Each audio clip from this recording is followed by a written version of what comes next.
guna mencegah dan mengantisipasi asap kebakaran hutan dan lahan di wilayah Sumatera Selatan, serta memastikan Asian Games 2018 bebas dari asap. Panglima TNI Marsikal Hadi Cahyanto memimpin langsung apel Komando Kebakaran Hutan dan Lahan dalam rangka pengamanan Asian Games ke-18.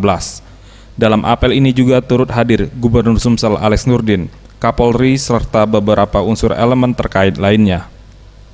Dalam arahannya, Panglima TNI menyampaikan bahwa kemenangan dalam Asian Games nanti bukanlah hal mutlak bagi Provinsi Sumsel, melainkan bagaimana mengamankan terhadap ancaman, kegaduhan, hambatan, dan tantangan sehingga pelaksanaan Asian Games ke-18 dapat aman berjalan dengan lancar.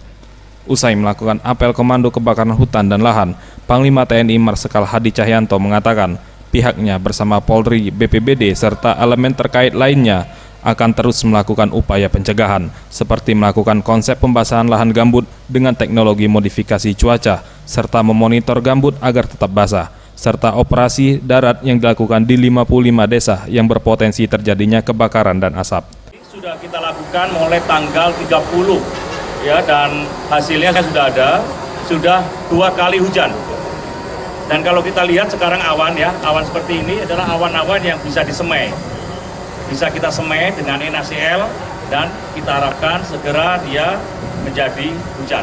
Dan saat ini pun terus dilaksanakan modifikasi dengan TMC, teknologi modifikasi cuaca. Tim Liputan Sriwijaya TV.